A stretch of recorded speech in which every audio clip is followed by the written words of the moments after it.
Boa tarde a todos e a todas. O Departamento de Segurança Alimentar da SEAB, juntamente com os parceiros, organizamos esta mesa de SAM, que vai ter dois painéis, um com o doutor Antônio Inácio Andrioli, que vai estar discutindo SAM, agrotóxicos e transgênicos na agricultura, outro com o Nelton, que não pôde, vai chegar mais tarde, o Sérgio Angabem vai estar falando no lugar dele. E depois, o intervalo, depois teremos um debate, um workshop, onde estaremos discutindo as questões de segurança alimentar, em nível de direitos, em nível de organizações sociais civis, como o CONSEA, em nível de organizações estaduais, como o CAISAN, e também a participação do departamento, as ações do departamento com relação a essas questões pertinentes à segurança alimentar, pertinente, então, ao mundo do trabalho, da agricultura familiar, tentando criar mecanismos para que tenhamos alimentos com qualidade, para que o direito à alimentação seja de fato efetivado no Brasil, para que não haja mais fome no Brasil, para que haja um combate a essa forma de produção centrada no agronegócio, voltada somente para a exportação, que tem os seus méritos, mas também tem suas complicações. Enfim, vamos estar debatendo tudo isso hoje, nessa tarde, e aí a gente dá as nossas boas-vindas a todos e a todas, saudando, então, nesse momento de abertura do nosso evento. E para compor o primeiro painel, eu chamo Antônio Inácio Andrioli, professor, vice-reitor da Universidade Federal Fronteira Sul, que vai estar, então, falando sobre SAM, agrotóxicos e transgênicos na agricultura. Tão logo o Sérgio se encontra, a gente vai convidá-lo também.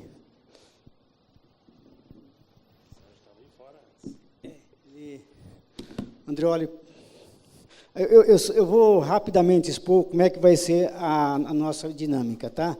Primeiramente, vai ter os dois painéis, aí depois a gente faz um pequeno debate, aí voltamos, tem um intervalo, voltamos para a mesa, e na mesa vai falar o doutor Kalash, a Valéria representando o DESAN, vai falar a Priscila representando a CAISAN, e vai falar a Roseli representando o CONSEA. E depois o Sérgio e o Andrioli vai estar na mesa, para a gente fazer um grande debate em torno disso. Sérgio, pode vir à mesa, Sérgio Angabem, que é engenheiro agrônomo da Itaipu Nacional, que vai também fazer parte desse painel, dessa primeira abertura. Primeiramente, então, professor Andrioli, está com a palavra. Então, uma boa tarde a todos e todas. Agradecer o convite e a oportunidade de poder estar aqui em Maringá. Agora, no almoço, eu conversava com o editor de uma revista, a revista Espaço Acadêmico, para a qual eu escrevia há mais de 15 anos, todos os meses, durante o período que estive na Alemanha em especial, mas não conhecia nem o editor e nem a cidade de Maringá. Coisas da vida digital. Agradecer também a oportunidade de poder falar nesse evento, considerando que o Paraná tem uma história com a agroecologia, aliás, um símbolo de resistência à introdução de transgênicos no Brasil. Eu vou começar relacionando os dois temas, porque não é óbvio que a gente faça isso hoje em dia, embora, para mim, está dado, desde o início da introdução de transgênicos, a relação com o uso de agrotóxicos. Foram as mesmas empresas que produzem agrotóxicos que introduziram transgênicos. Seria uma ingenuidade supor que estas mesmas empresas ampliam a produção de agrotóxicos, mas para o público nos trazem a esperança da redução do uso de agrotóxicos. Muita gente acreditou nisso. Quem sabe ainda muita gente acredita nisso, porque a imprensa continua dizendo isso. Inclusive, eu vou dizer aqui uma aberração do ponto de vista científico, né? Acho que o dicionário Oxford da língua inglesa já incorporou o conceito de pós-verdade. Pós-verdade como sendo a crença na oposição da racionalidade, na oposição do que objetivamente pode ser demonstrado. Um forte apelo emocional para essa crença também. Então, se acredita hoje, no mínimo, em 7 grandes mitos dos transgênicos, todos eles falsos, né? São mitos. Eu vou trabalhar com, basicamente, alguns deles. O primeiro argumento que eu já tentei desconstruir aqui, que o uso de transgênicos diminuiria agrotóxicos. Esse argumento ele precisa ser um pouco complexificado agora, porque além de aumentar o consumo de agrotóxicos, os transgênicos provavelmente também aumentam o consumo de medicamentos. A fusão da Bayer com a Monsanto, que os alemães chamam de Baysanto, ela possivelmente vai tornar mais evidente o que nós já sabíamos quando estudávamos a Syngenta. Ou tentávamos responder à pergunta por que o primeiro milho transgênico do mundo foi inventado, ou foi produzido, financiado pela maior indústria farmacêutica do mundo. O que tem a ver milho com medicamento? Então agora nós vamos ter transgênicos, agrotóxicos e medicamentos. E é evidente que essa é uma relação econômica. Podemos discutir depois se tem alguma coisa de conspiração nisso. Se fosse só conspiração seria mais simples, mas tem uma alta dose de ignorância nesse processo. Ou de incapacidade de compreender as relações, conversávamos antes com o Dr. Omar sobre isso, as relações entre alimento e saúde, as relações entre áreas do conhecimento, porque a nossa formação ela tende a ser fragmentada e fragmentadora. Isso também está por detrás dessa forma de produzir ciência. Para além da ideia de que agrotóxicos seriam diminuídos, nós temos então o impacto à biodiversidade, que é muito mais danoso. Porque o agrotóxico nós ainda conseguiríamos, em alguns anos, superar, tendo em vista que a gente pode descontaminar a água. Mas o impacto sobre a biodiversidade é algo irreversível. A extinção de espécies a partir de sementes ou de cultivares, de animais que deixam de existir, esses não têm mais como voltar. Mesmo assim, se trabalhava a ideia de que a transgenia seria um método seguro e que todos os seus efeitos seriam plenamente controláveis. Esse mito precisa também ser refletido. Se usou muito o argumento da coexistência, de que seria possível cultivar transgênicos junto com não transgênicos. Nós hoje sabemos que a contaminação ameaça a agricultura ecológica e a existência dos agricultores como sujeitos que produzem alimentos, tendo que ser alimentados por outros, ao deixarem de produzir. Portanto, com isso nós aumentamos a fome e não diminuímos a fome, como era a expectativa. Aliás, a fome aumentou em muito desde que se introduziu transgênicos com essa esperança. Se falava também que não haveria riscos. Dizer que não haveria riscos já é um paradoxo, porque risco é algo que não se sabe. Então, como é que se pode dizer que não vai existir algo que não se sabe hoje? Completamente refutável o argumento do ponto de vista lógico. A legislação da Noruega tem sido muito incisiva nesse aspecto, dizendo que se hoje há uma ausência de evidência, isso não significa que haja evidência da ausência. Por isso, o princípio da precaução. E aí, também, de uma forma razoavelmente polêmica, hoje nós sabemos já dos perigos. Nós não estamos mais falando só de risco. Perigo quando já se sabe o que pode acontecer. Então, hoje nós sabemos muita coisa. Nós sabemos que o milho NK 603, que foi proibido na França, e mais 8 países da Europa, tem se baseado em estudos científicos.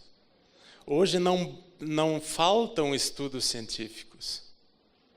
Hoje nós temos evidência científica.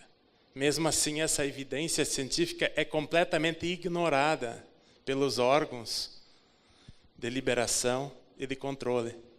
Eu participo de um deles.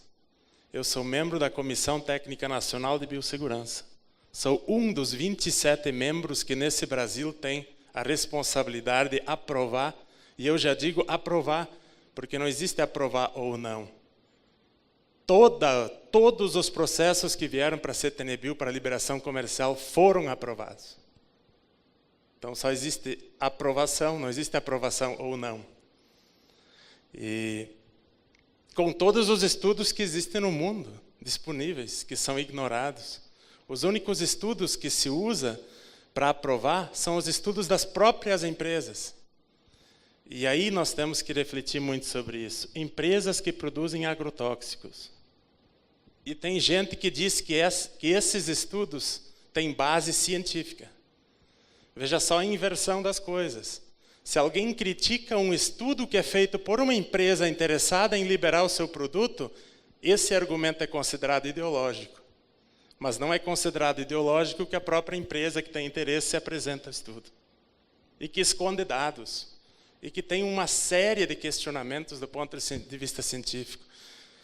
Vejam, por exemplo, a última aprovação dos milhos transgênicos dos Estados Unidos. Eu tenho um vídeo sobre isso no meu site. Aliás, eu devia ter falado isso no início. Vou falar isso ao final. Se vocês acessarem andrioli.com.br, vocês vão ter acesso a todos os documentos que eu faço referência aqui, a livros, a textos, e faço referência especial a um texto, que se chama o Roundup, os agrotóxicos e o crime do colarinho verde. A última aprovação do milho transgênico dos Estados Unidos, que são 2 variedades, uma da Syngenta, que é só liberada para produzir etanol, com sérias recomendações de não usá-lo para alimentação animal ou humana, que está sendo liberado no Brasil, e o outro da Monsanto, com uma resistência à seca. Esses 2 milhos eles foram aprovados desconsiderando um parecer de pedido de vistas da colega Karen Friedrich, que foi um dos 3 que se manifestou contrariamente, que é especialista em saúde humana pela Fiocruz, apresentando 18 argumentos por que nós não deveríamos aprovar esse milho. Nenhum desses argumentos foi considerado. Houve um debate se deveria constar na ata se esses argumentos foram ou não foram discutidos, porque nenhum foi considerado.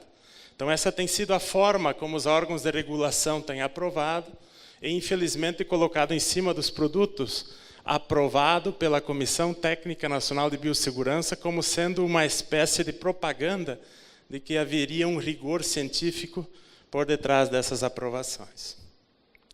Por último, há um argumento muito forte no debate sobre transgênicos, de que os agricultores ganhariam com isso.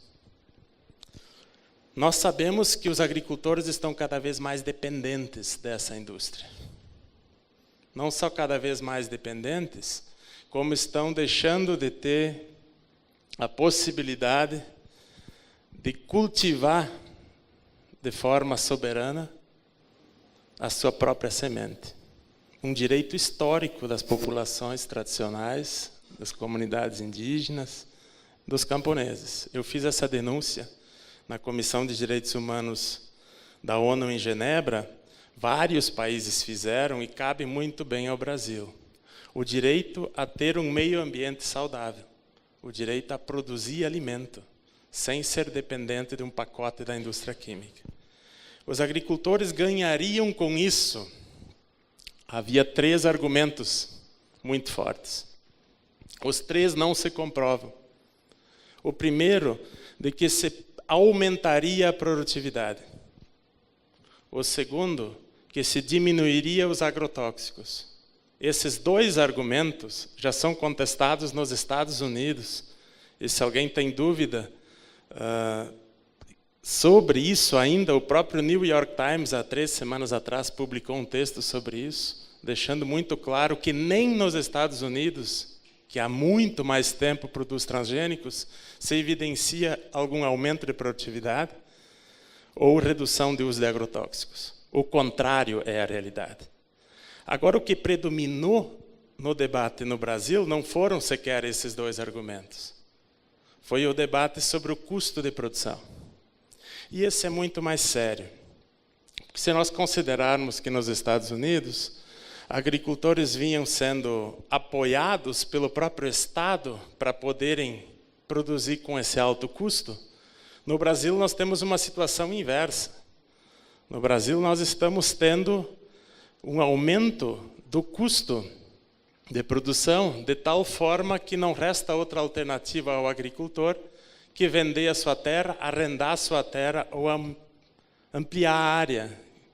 Isso tem gerado concentração de terra, tem gerado desigualdade social, tem gerado êxodo rural e, em especial, tem gerado aumento da fome e dependência de alimentos dos próprios agricultores que antes estavam em condição de produzir comida e que agora precisavam ser abastecidos pelo próprio Estado. Então, vocês veem a tragédia anunciada geral.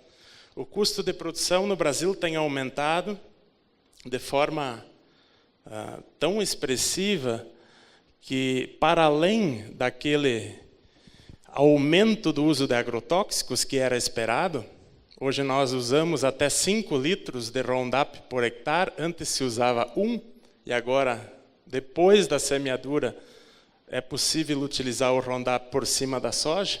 Essa seria a grande vantagem da soja transgênica, ela está preparada para receber um banho de Roundup sem morrer com isso. Essa seria a grande vantagem, e isso tem um alto custo, porque se nós imaginávamos 1 litro por hectare para 5 litros por hectare, que está fora de qualquer recomendação técnica de Roundup no mundo. Agora, se quisermos exagerar um pouco mais, é só olhar para a Argentina, que nós vamos ver dados bem mais catastróficos sobre o aumento do uso do glifosato. Nós temos também o aumento do preço da semente, que está acoplado a esse pacote tecnológico. Se nós somarmos o preço da semente mais o preço do Roundup, nós vamos chegar a números exagerados.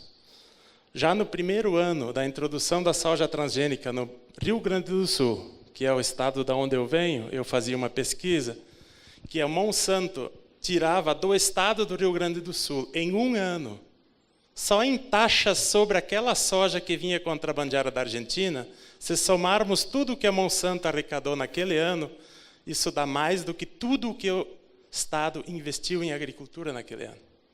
Então, nós podemos fazer uma análise por município, inclusive, do quanto nós temos de evasão de recursos em função da utilização da soja transgênica. Então, são dados alarmantes do ponto de vista econômico e que deveriam, por si só, já afirmar uma série de coisas. Se nós olharmos do ponto de vista estrutural, é claro que esses dados que eu vou levantar agora, eles podem parecer um pouco estranhos. Eu vou tentar projetar alguns depois, se é possível, no sistema de PowerPoint. É lá na frente. Deixa eu só localizar aqui a minha apresentação. A cidade de Santa Rosa é considerada a capital nacional da soja. Ela produz, a cada 2 anos, ela promove uma feira chamada FenaSoja.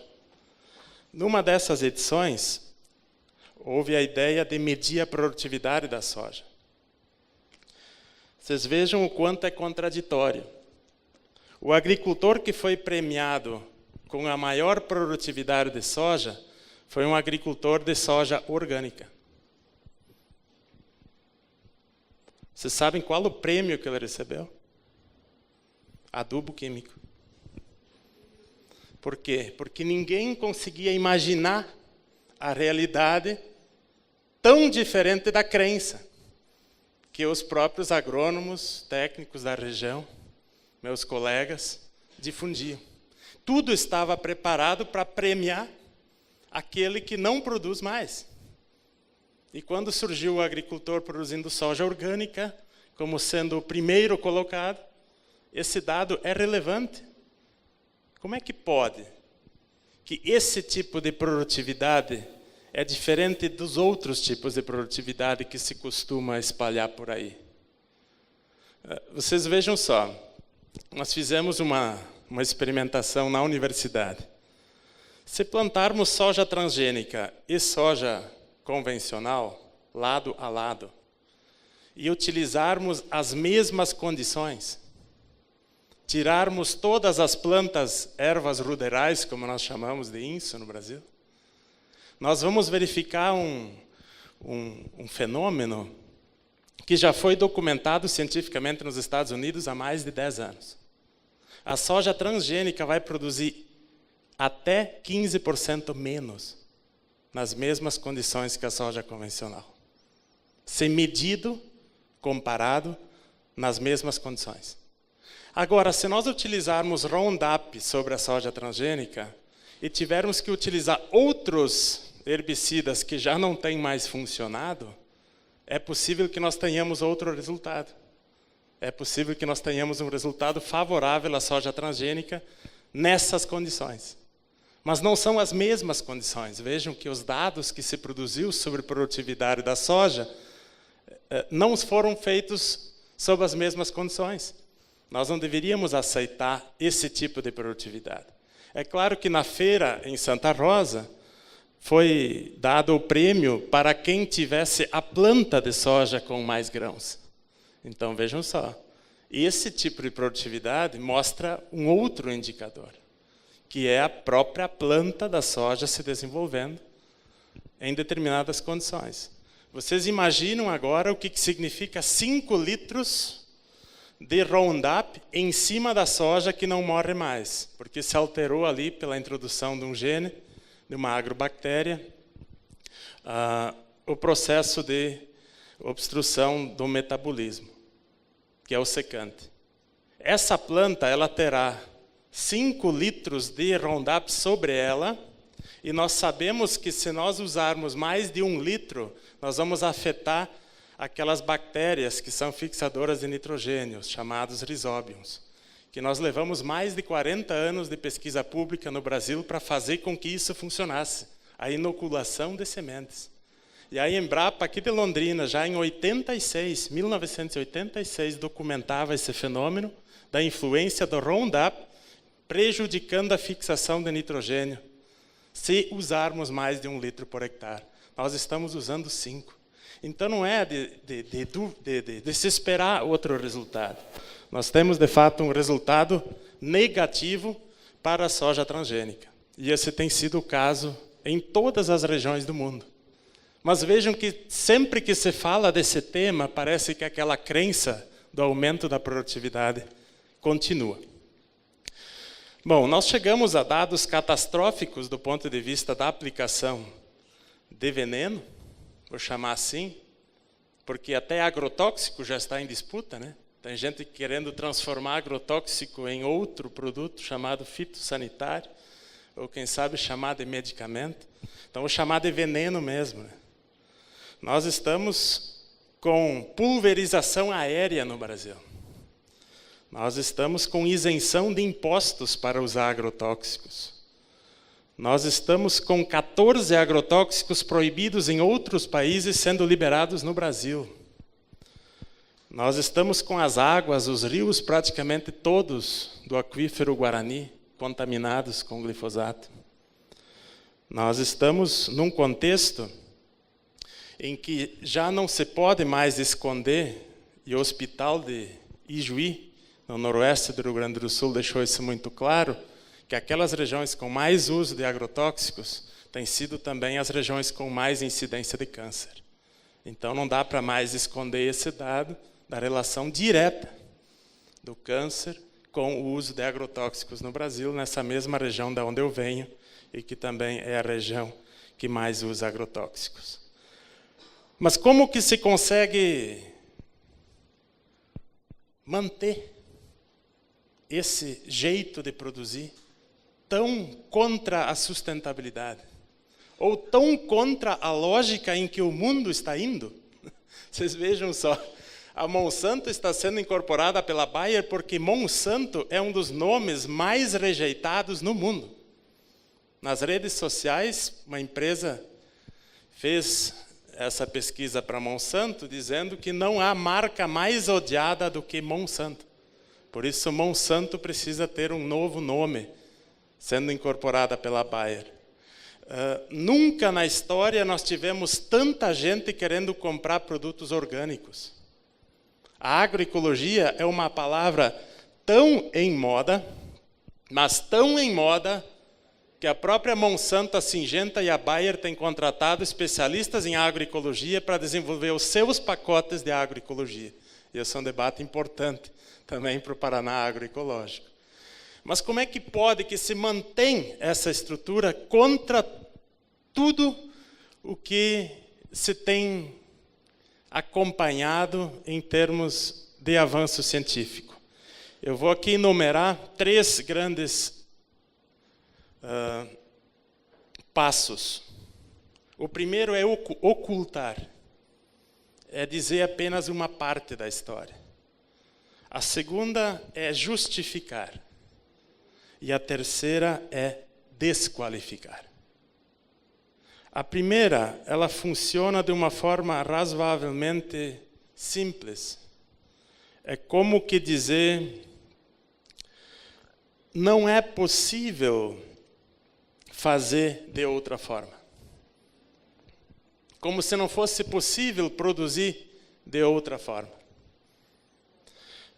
Uso racional, uso seguro de agrotóxicos.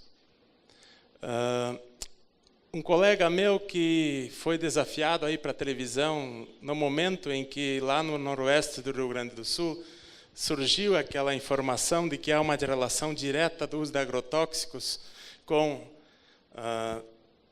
câncer. Ele dizia que agrotóxico é mais ou menos como uma faca na cozinha. Se ela for utilizada corretamente, não acontece nada. Mas vocês imaginem não ter faca na cozinha. É necessário. Que comparação, hein? E como é que seria o uso correto da faca? Se o agricultor usasse o equipamento de proteção individual. Esse é o argumento do uso seguro. E é uma tentativa de ocultar a realidade. Porque mesmo que ele usasse todo o equipamento de proteção individual, o que aconteceria com a água? O que aconteceria com o alimento? Que ele mesmo vai ingerir depois. Então vocês vejam que essa tentativa de ocultar, ela é muito poderosa. Eu vou dar um outro exemplo para vocês que é um pouco mais alarmante. O trevo de Xaxim, que fica perto de Chapecó, teve um acidente umas semanas atrás. Um caminhão carregado de glifosato, Roundup, virou no trevo. Foi chamada a vigilância sanitária, o corpo de bombeiros, toda uma estrutura para isolar aquele trevo com plástico, com lonas, para impedir que o glifosato atingisse o solo e a água. E aí segue a notícia e nenhuma consideração a mais. A pergunta básica, o que teria acontecido se esse caminhão não tivesse virado no trevo de Xaxim? Onde teria parado aquela carga? No solo e na água. E ninguém teria chamado a vigilância sanitária. E ninguém teria acionado o corpo de bombeiros. E isso acontece o tempo todo no Brasil. Vejam a catástrofe quando não se consegue relacionar duas situações. As nossas escolas, e eu não tenho uma crítica tão ruim assim ao processo de educação, porque eu também estou dentro dele como vice-reitor de uma universidade, mas eu não posso aceitar que as escolas no Brasil sejam, eu acho que é o único país do mundo onde se comemora como uma ação de educação ambiental, que a cada ano uma escola consegue juntar mais embalagens de agrotóxicos. Tem no mínimo dois problemas. Se nós coletamos mais embalagens, não é só um benefício ao meio ambiente porque nós tiramos aquele plástico de lá. É porque nós estamos usando cada vez mais agrotóxicos. Então não é um indicador de melhoria, é o contrário. E se nós temos uma preocupação tão grande com aquele restinho que fica lá dentro, como é que nós não temos uma preocupação com o conjunto que foi fora, que foi usado? Esse é o tipo de relação que não se estabelece mais entre as coisas. E aí esse jeito de produzir ciência, que é de ocultar, ele funciona. Vocês vejam que existe um limite máximo de resíduos. E isso é aceito. O limite máximo de resíduos de glifosato no Brasil, ele foi aumentado em 50 vezes sobre a soja em 2004 para 2005, por ocasião da aprovação da soja transgênica.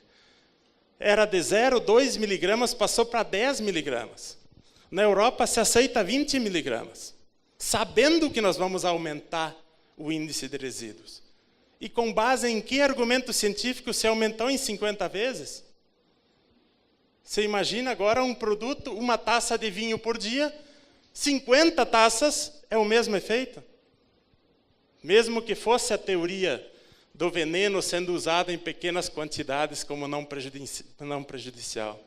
Então, o limite máximo dos resíduos tem sido uma parte desse processo de ocultar a realidade. Os estudos que teriam afirmado que o câncer tem relação direta com os agrotóxicos seriam todos estudos não conclusivos. Eu desafio qualquer cientista a me apresentar um estudo conclusivo. Nesse rigor, nenhum estudo é conclusivo. Aliás, na ciência, nada é conclusivo. A pior coisa na ciência é a ideia da certeza. Quem sabe não existe argumento mais anticientífico do que eu tenho certeza. E é isso que os cientistas que defendem transgenia e agrotóxicos têm afirmado o tempo todo.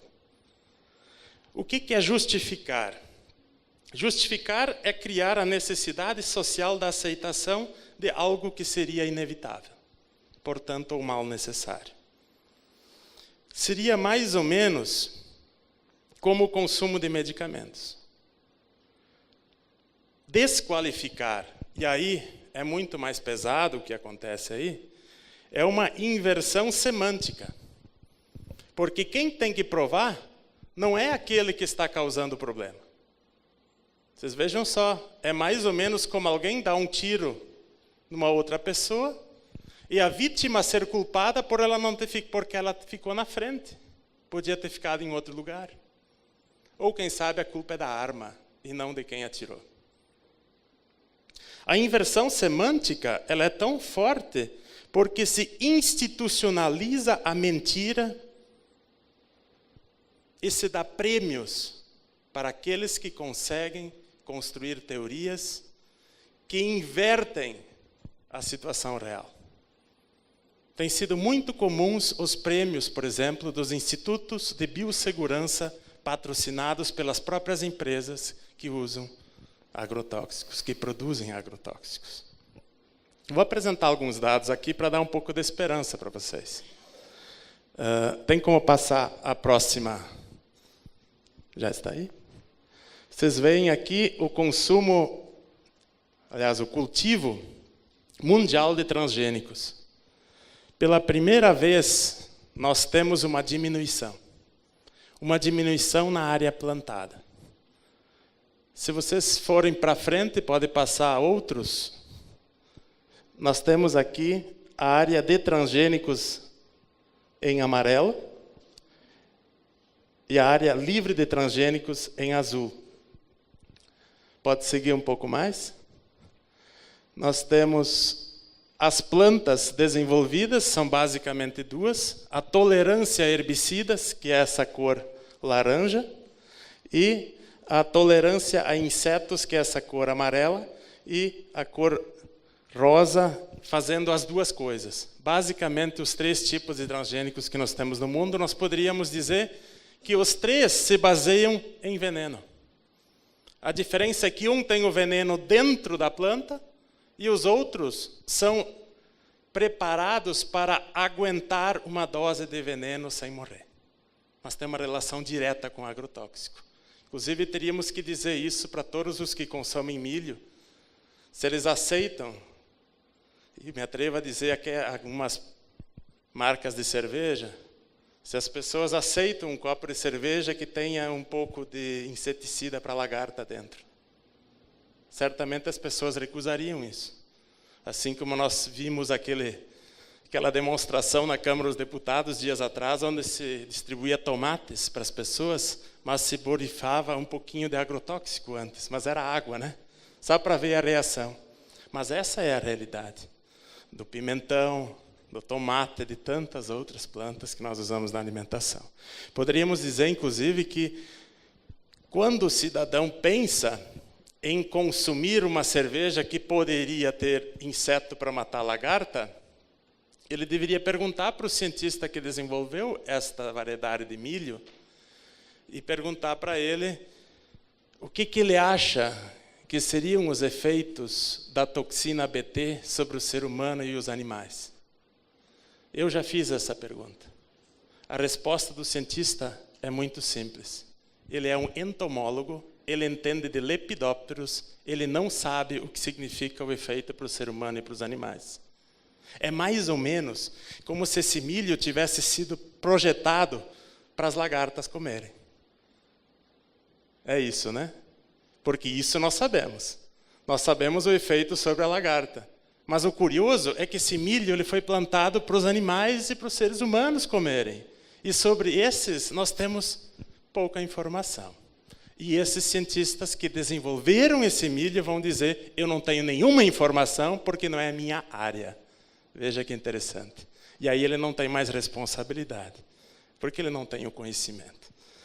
A outra informação, aliás, o dado aqui do cultivo mundial de transgênicos até 2015, mostra que basicamente Estados Unidos, Brasil, Argentina, Canadá e Índia têm sido os grandes produtores. Podemos seguir para a próxima, que eu já vou concluindo aqui. Esse é um dado extremamente significante. Se o cultivo de transgênicos e o uso de agrotóxicos fosse inevitável, como é que se explica que 8 países da Europa proibiram transgênicos, estão num processo de proibição gradativo dos agrotóxicos, muitos dos que nós ainda utilizamos no Brasil, e use-se, por exemplo, o caso da Alemanha. O país com a maior indústria química do mundo é o país que proíbe o uso dessa química no seu próprio país e dos transgênicos que a Bayer produz. O que leva a esse tipo de fenômeno? A Monsanto havia projetado que no ano 2010 toda a Europa seria só de milho transgênico. Nós temos apenas a Espanha. 92% do milho transgênico na Europa está na Espanha. E ainda considere-se que Astúria, País Basco, Ilhas Canárias e a Catalunha também estão livres de transgênicos na Espanha. Áustria e Suíça têm um plebiscito. Aliás, um plebiscito, fizeram uma consulta popular. A Áustria e a Suíça vence no ano que vem a moratória até o final de 2017, apenas liberando a experimentação. Nos outros países, nem a experimentação com transgênicos é permitida. O que leva os europeus a diminuírem tanto a produção. Podemos seguir? Mas pode seguir para frente, que esses dados eu acabei de falar. Mas isso aqui é um dado super relevante. Vocês veem em vermelho todas as regiões livres de transgênicos da Alemanha. Mais no sul, que é onde tem mais agricultura. O que são regiões livres de transgênicos? São acordos entre produtores e consumidores dizendo que nessa grande região, que é um ecossistema, não se produz transgênicos. Não é o Estado, nem o governo federal, nem o estadual, nem o municipal. Quem decide é o agricultor e o consumidor. Ambos fazem um acordo. São 169 regiões livres de transgênicos. E tem funcionado. Foi assim que a Alemanha proibiu transgênicos. Não foi porque a ministra da Agricultura, Ilse Aigner, que era favorável aos transgênicos, tenha lido um estudo da Angélica Hilbeck, uma pesquisadora suíça, que descobriu que a toxina Bt não mata só lagartas, mata também aquele besouro, a gente chama de joaninha, Marienkäfer, vermelho e preto pontilhado, que é um símbolo da agroecologia na Europa. Não foi por isso que se proibiu. Essa foi a razão científica para ter um argumento para proibir. O que levou à proibição foi a mobilização desses agricultores. Agricultores que não querem produzir. E esse é um movimento muito interessante, oposto ao do Brasil, onde a pressão vem dos próprios agricultores querendo produzir. E diga-se mais, né? Dos pequenos agricultores para os quais nem sequer foi pensada essa tecnologia. Enquanto grandes produtores no Mato Grosso produzem soja livre de transgênicos, pequenos agricultores do sul do país esperavam ter ganhos com uma tecnologia que nem para eles foi projetada. E esses sim estão sofrendo os maiores problemas. Quero concluir dizendo que quando Goethe, na Alemanha, escreveu, há muito tempo atrás, que com a natureza não se deve brincar porque ela não entende brincadeira, e a sua resposta sempre será mais forte do que a nossa intervenção, quem sabe nós deveríamos voltar a discutir o quanto é possível industrializar a agricultura. Porque me parece que é ali que está a tese principal que leva à transgenia e ao uso exacerbado de agrotóxicos, impedindo a agroecologia. Industrializar a agricultura para quê? E para quem? A reação da natureza tem sido violenta. Nós hoje temos cada vez mais insetos se tornando pragas, cada vez mais doenças surgindo na agricultura que os cientistas preparados para usar venenos já não conseguem responder. Ou seja, nós temos cada vez mais problemas técnicos na agricultura desde que se introduziu sementes transgênicas e desde que se aumentou o uso de agrotóxicos. E as duas coisas estão casadas. É preciso repetir isso o tempo todo. O uso de transgênicos e o uso de agrotóxicos, ele é combinado. Eu até diria, voltando ao meu argumento inicial, seria de demitir um executivo de uma grande multinacional que produz agrotóxicos, se ele fosse dizer que encontrou uma saída para diminuir o uso de agrotóxicos. Do ponto de vista econômico, seria uma boa razão para demitir, porque ele está fazendo propaganda contra a empresa. O triste é que essa propaganda, entre aspas, contra a empresa funcionou. As pessoas acreditam nisso. As pessoas continuam acreditando nisso. Quando eu, depois de escrever minha tese de doutorado, voltei para o Brasil, eu tive uma feliz recepção no aeroporto de Guarulhos. Na época, eram poucos os carregadores de celulares disponíveis e a Monsanto havia patrocinado. Como o voo atrasou, eu fiquei mais ou menos 1 hora assistindo vídeos da Monsanto. Vocês vejam que isso acontece, inclusive, nas nossas escolas. Isso acontece todos os dias pelos meios de comunicação no Brasil. Isso acontece todos os dias com a ação devastadora de muitos daqueles que deveriam fazer assistência técnica, mas fazem insistência técnica, tentando levar para os agricultores esse modelo de produção que faz com que também uma parte do salário dos próprios extensionistas dependa da venda dos agrotóxicos. Quem sabe essa opção começa já lá na universidade, lá onde se começa a pensar sobre esse problema.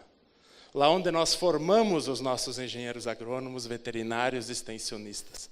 E quem sabe nós estejamos formando não só intelectuais orgânicos, mas também intelectuais transgênicos, que são aqueles que estão descontextualizados dos problemas da nossa população e trazem soluções prontas, como com um pacote que nós sabemos que a modernização da agricultura brasileira se deu assim, e continuam isso de uma forma que nem Peter Money previa.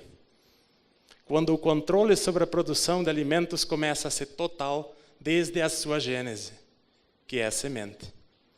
Espero que esse encontro e os debates possam contribuir para que a gente supere esse jeito de fazer ciência, que infelizmente produz ideologia, mais doenças e mais problemas para a agricultura brasileira. Muito obrigado. Obrigado, professor Andreoli. Passamos a palavra para o Sérgio, que vai trabalhar cultivando água boa e a política de SAM. O doutor Nelton, ele está a caminho, talvez ele vai estar presente na mesa depois de SAM para debater com vocês, tá bom? Sérgio.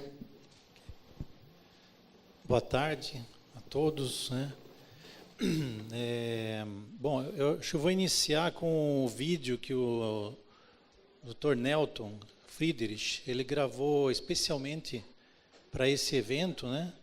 Então, nós vamos iniciar com a fala dele aqui.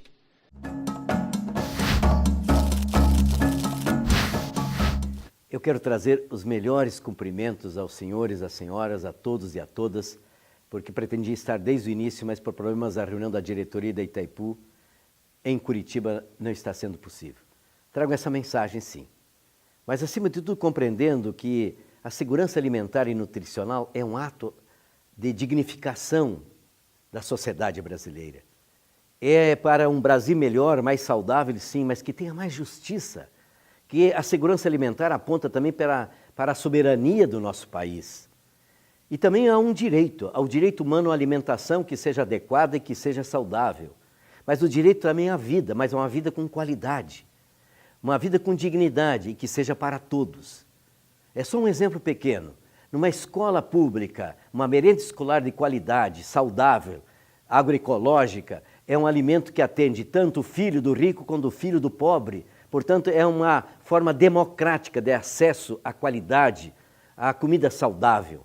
Mas eu queria dizer que, acima de tudo, isso implica em valorizar as políticas que tivemos e temos no que diz respeito à segurança alimentar e nutricional, a compra direta do pequeno produtor, assistência técnica mais ampliada, no sentido mais profundo de uma agricultura familiar que seja um dos esteios da nossa pátria brasileira, com todos os componentes, não só da comercialização, do estímulo, da pesquisa e, afinal de contas, de todo esse complexo que é produzir para alimentar um povo e ainda ter excedentes para poder exportar. Vale dizer que hoje estamos vivendo algumas apreensões, sei, nós estamos vivendo até alguns boicotes, sabemos, mas quem viu a face da esperança não vai esquecer jamais. Nós avançamos muito, temos muito nessa escada desse avanço da sustentabilidade, da segurança alimentar e nutricional, muitos degraus a seguir. Mas temos que continuar a nossa caminhada, a nossa luta. É nesse sentido que quero agora aterrissar rapidamente para dizer quanto que nos toca a boa alimentação, que em outras palavras significa vida saudável. O significado que tem que a segurança alimentar, ela se traduz em mudança de hábitos. Hábitos que estão, na verdade, nos levando a muitas novas enfermidades ou agredindo profundamente o próprio sentido alimentar de todos nós.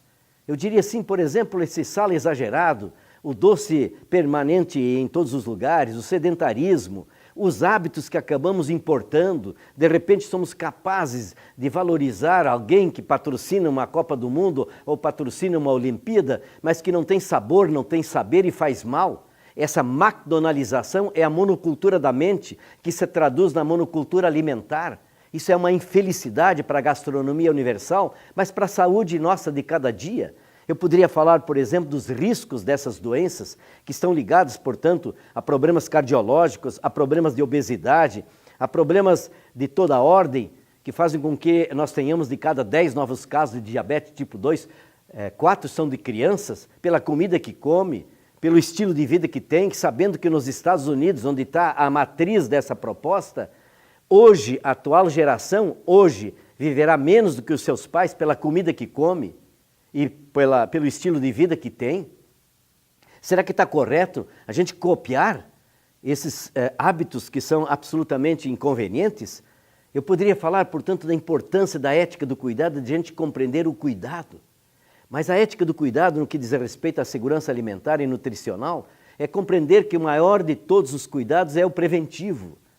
É quando a gente tem água boa para beber, alimento saudável para comer, ar puro para respirar, relações comunitárias, relações humanas, familiares, relações que sejam de vivência, mas acima de convivência. É preciso que a gente possa compreender que na prevenção, até um guia de alimentação saudável do Ministério da Saúde é importante. Mas é importante também a gente, quem sabe, navegar um pouco mais e abraçar, por exemplo, de que nós temos que completar de como é preciso cuidar do físico, que está ligado à alimentação, à água boa, a exercícios, a atividades físicas, mas também está ligado profundamente ao próprio descanso, à higiene. Portanto, cuidar desse nosso físico. Mas não é possível só cuidar do físico e esquecer o mental. E o mental implica, pois, em nós termos cada vez mais atividades intelectuais. Mais, quem sabe, do que apenas as redes sociais, que são importantíssimas e absolutamente inovadoras nas relações, inclusive, de poder e da sociedade, é compreender que é preciso ler mais.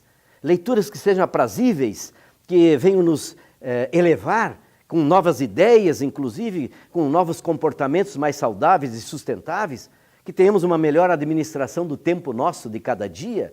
E isso nos leva também ao terceiro pilar, que é o espiritual.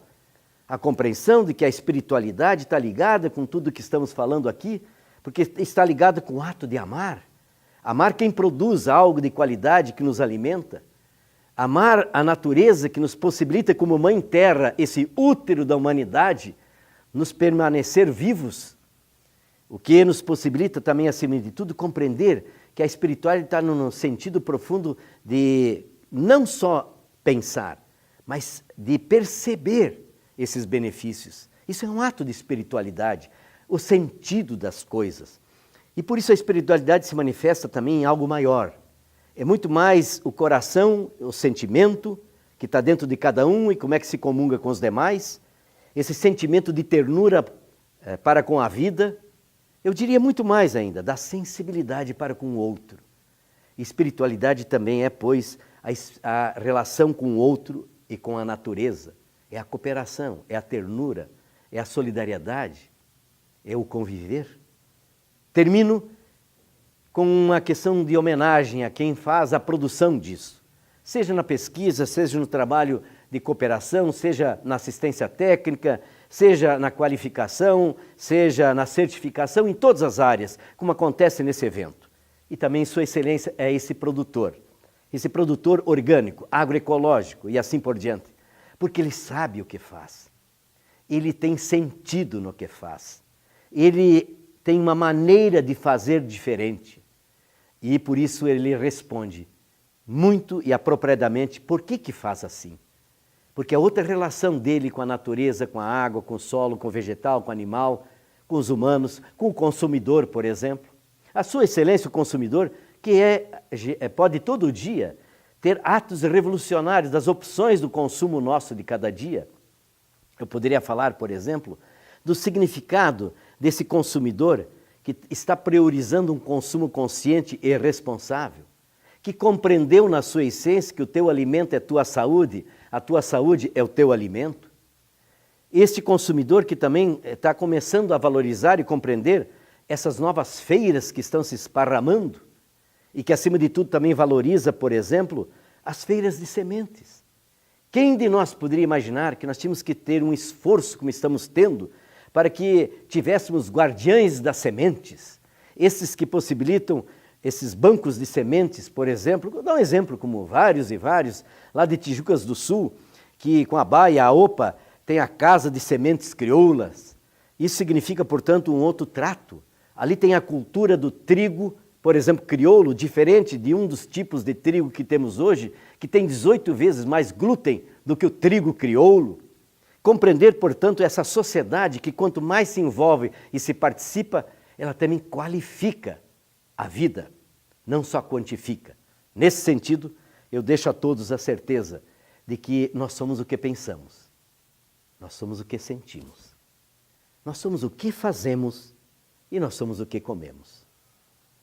O meu colega de trabalho, Sérgio, vai dar uma sequência colocando do Cultivando Água Boa alguns pontos desse trabalho que fazemos e dos resultados que alcançamos.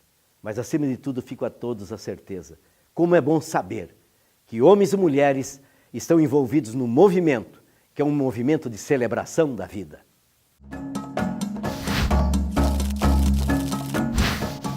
Peço para colocar a apresentação, então, um PowerPoint.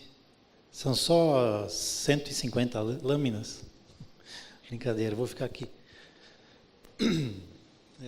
Bom, a gente vai falar muito rapidamente sobre o que Itaipu tem feito realmente, né, de trabalho mais focado na área de alimentação, enfim, desde a produção até o consumo, né?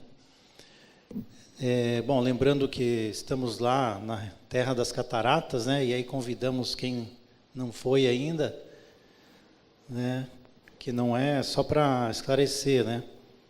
As cataratas ficam no Rio Iguaçu e a Itaipu é no Rio Paraná, mas os dois se encontram, que por isso é o nome de Foz do Iguaçu, né? Bom, a Itaipu, ela tinha anteriormente, ela tinha um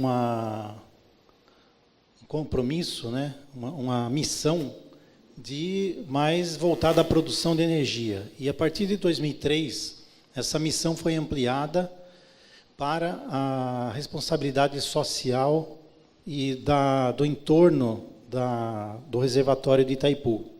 E depois ampliado para a Bacia do Paraná 3. E aí surgiu a Itaipu e parceiros, né? Nessa concepção, surgiu então o Cultivando Água Boa. Bom, aqui antes, só lembrando que a Itaipu também tem bate os próprios recordes de produção de energia, né? Esse ano vamos, esse aqui é de 2013, nós vamos chegar a 100 milhões aí de megawatts. E os fundamentos do Cultivando Água Boa são baseados em documentos planetários, né? Não se inventou nada novo, como a Carta da Terra, né? Protocolo de Quioto, enfim, tantos outros documentos que eu não... E o programa em si, Cultivando Água Boa, ele tem 20 programas, 65 ações e mais de 2.000 parceiros. Então, a Itaipu não faz nada sozinha, né? É um trabalho de parceria. São 30 municípios, né? Aqui vou mostrar um pouquinho a região. Então, aqui é a Bacia do Paraná 3, essa região aqui no oeste do Paraná, e aqui é de Guaíra, Cascavel, Foz do Iguaçu. Então, essa é a região que nós trabalhamos, né? E aqui está o reservatório de Itaipu. Bom, como são 20 programas, eu vou falar só de um, né?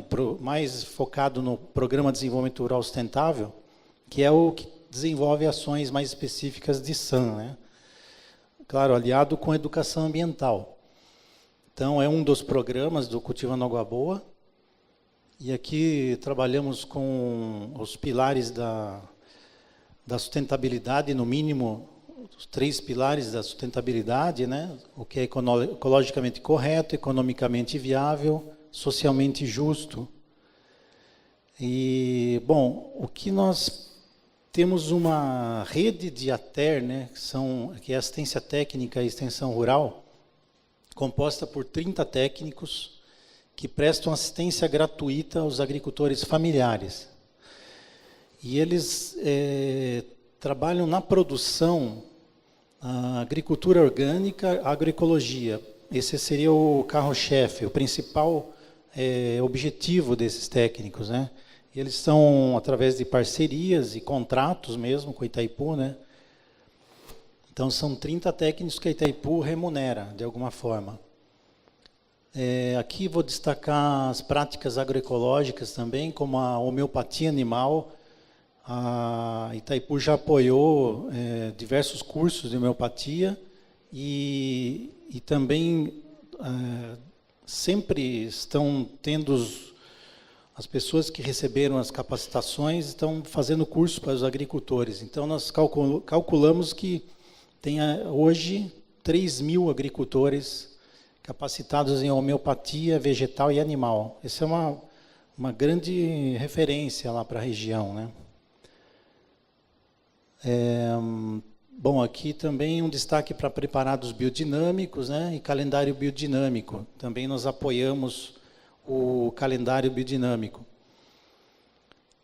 Bom, aqui assistência técnica, então, atende em torno de 1.300 famílias, em 26 municípios, 30 técnicos, como eu falei. Aqui algumas fotos para ilustrar. Trabalhamos também com pesquisa, ensino e desenvolvimento, né? Com trabalhos com as universidades, o IAPAR, né? Principalmente a UniOeste, que nós temos mais parcerias lá. Agregação de valor aos produtos com apoio às agroindústrias, certificação, a rede Ecovida, né? Que o CAPA lidera o núcleo oeste da rede Ecovida, e a Itaipu tem um convênio com o CAPA que está previsto esse apoio, né?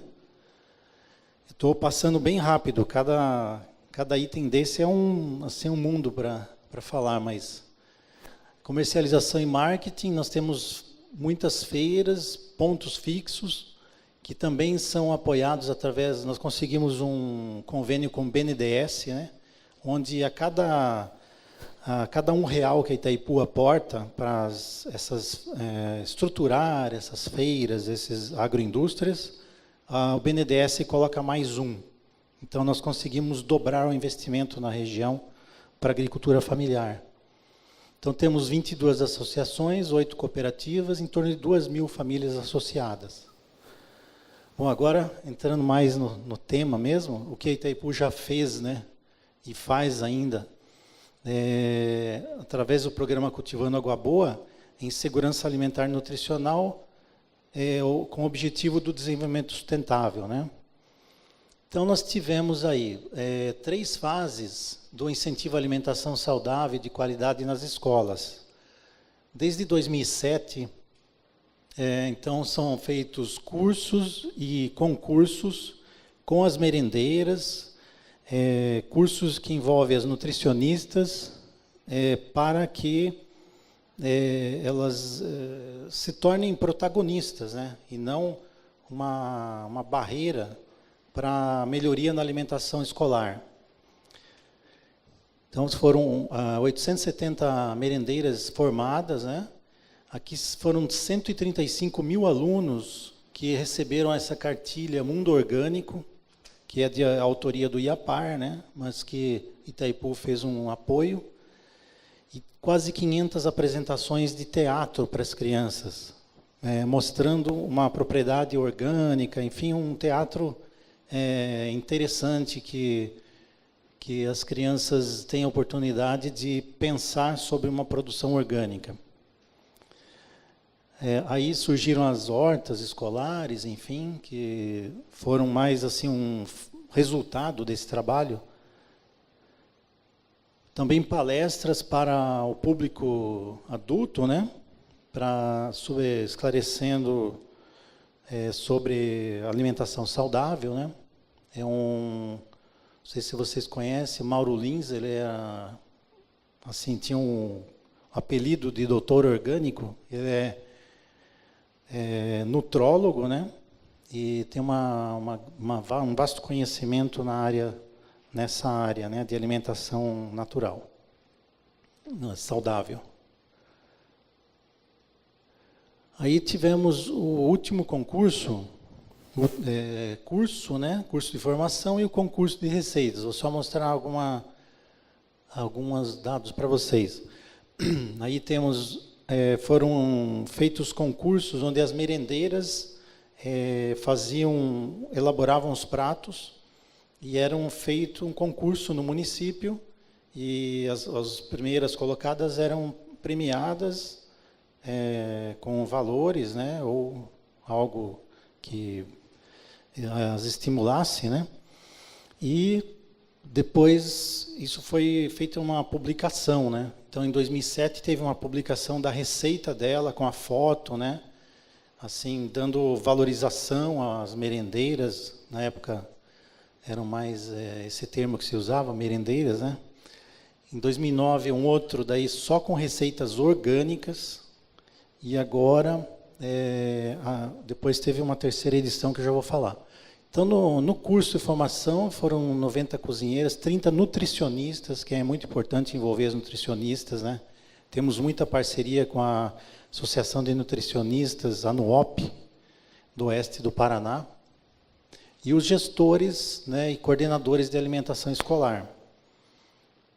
Aqui algumas fotos, né, dessa capacitação, inclusive foi contratada aqui a Regina Celli, que não sei se vocês conhecem, criadora daquela ideia, né, da favela orgânica, onde ela espalhou essa ideia pela favela no Rio de Janeiro, de se cultivar alimentos orgânicos em pequeníssimas áreas, e até em vasinhos.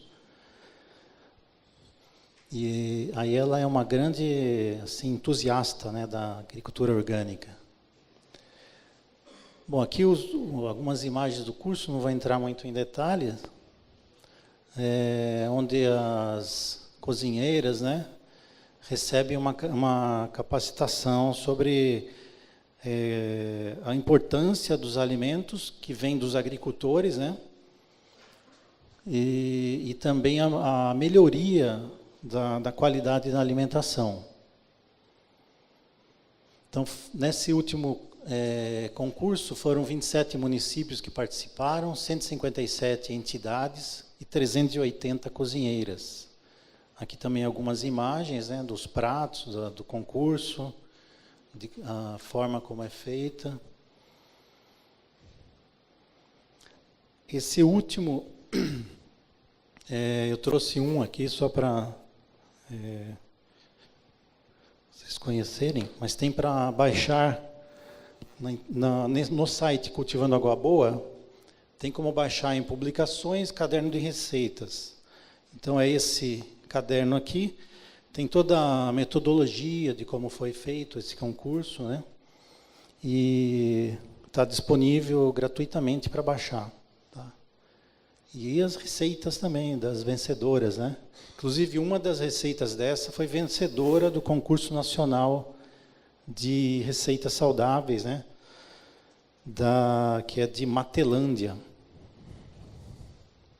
Bom, aqui também, nem tentem enxergar aí, mas é só para explicar que nós fazemos um levantamento, um acompanhamento do percentual da aquisição de alimentos do PENAI na agricultura familiar. Isso é uma parceria com as nutricionistas e com as coordenadores, né, da merenda escolar, para que o acompanhamento, para que valorize o que está acontecendo, né, e que a gente tenha também o resultado, né. Então, aqui nós temos o mínimo pela lei, que é 30% de alimentos que tem que ser adquiridos da agricultura familiar, né, essa linha aqui embaixo. E na Bacia do Paraná 3, que eu mostrei ali atrás, né, nós estamos já nessa linha aqui, ó, na média, com 50%. Claro que alguns municípios com mais, outros com menos, né? Aqui é o gráfico, o resumo daquele gráfico mais detalhado que tem por ano, né? Então, nós tivemos uma evolução de 2013, 36%, 2014, 44%, 2015, 51%. 2016, com certeza, já estamos acima disso. E a nossa meta do programa DRS para 2020 é chegar a 80%. Mas ninguém, como eu disse, ninguém consegue isso sozinho. Então, tem um trabalho com os técnicos, aquela rede de ATER, de 30 técnicos, os agricultores, as suas organizações, os nutricionistas, os responsáveis pela alimentação escolar no município, né? Aqui, já indo para finalizar, uma ideia que nós lançamos na região, né? Nós fomos para São Paulo em vários eventos, né? E tivemos contato com o pessoal do CAE, né? Em São Paulo, que é responsável pela alimentação escolar no município. E São Paulo foi precursor da Lei de Orgânicos na merenda escolar. Então, aqui são os dados, né? Em 2012, era 1%, esse da agricultura familiar, né? 1% apenas adquirido da agricultura familiar. Por isso que depende muito da postura política, né? De quem está conduzindo a situação, né? Em 2015, já estava com 27%, e de orgânico, 5%. Bom, e aí, a lei da cidade de São Paulo tem a meta de chegar em 2026 a 100% de alimentos orgânicos do PENAI para as escolas. Acho que é uma meta bem ousada, né? Porque, considerando o tamanho da cidade de São Paulo, são 2 milhões de refeições por dia. Então, aí eu fiquei pensando, né? Se São Paulo está se desafiando a isso, por que nós não podemos fazer também? Aí levei esse desafio para a região, levando nutricionistas e secretários de educação, agricultores, para São Paulo nessa discussão também, na merenda escolar orgânica.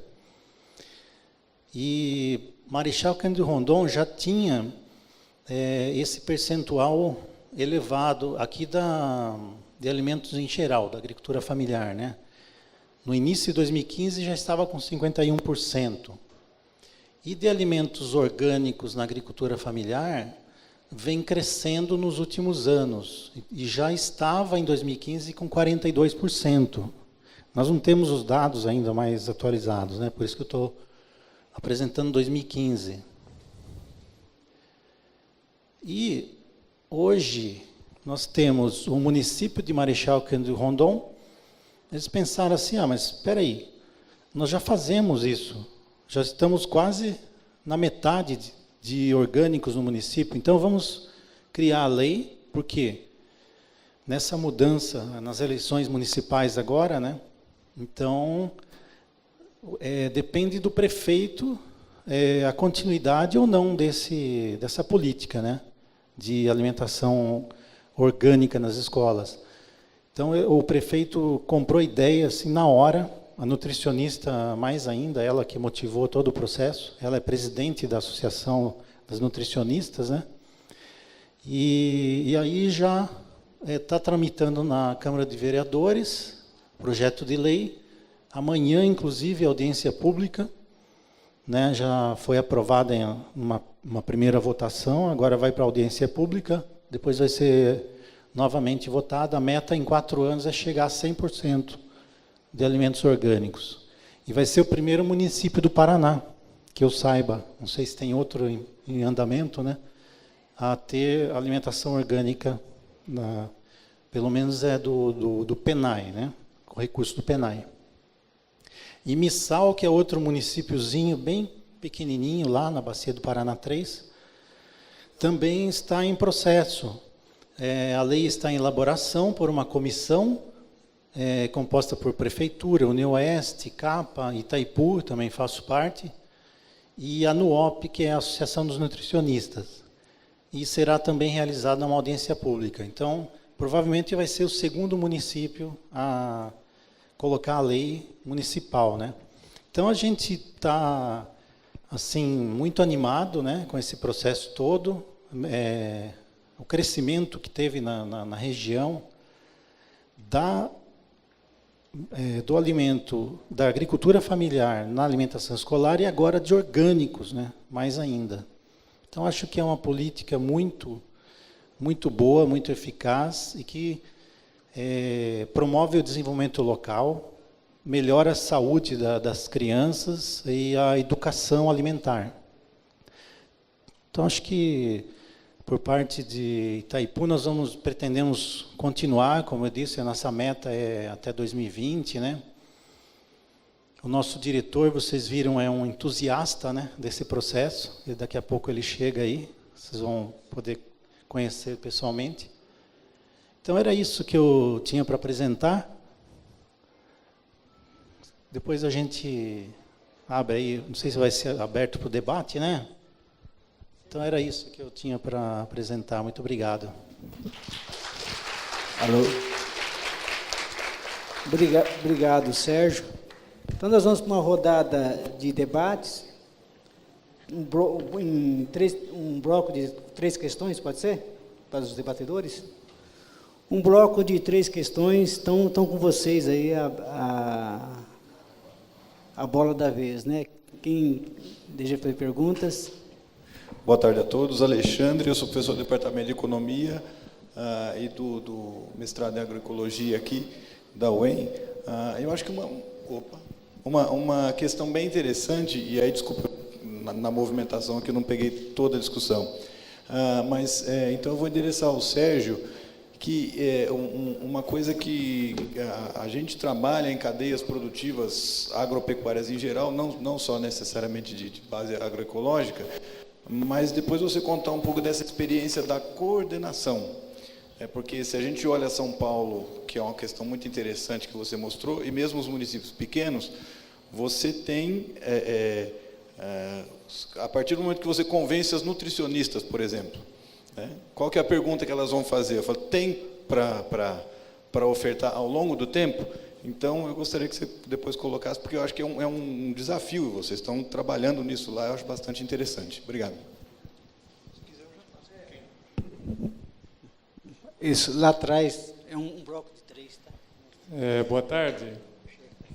Meu nome é Romano, eu sou analista ambiental do Instituto Chico Mendes, a gente trabalha com gestão de unidades de conservação. E eu me interessei quando você falou, Andreoli, sobre a questão do transgênico e os males que ele provoca na biodiversidade.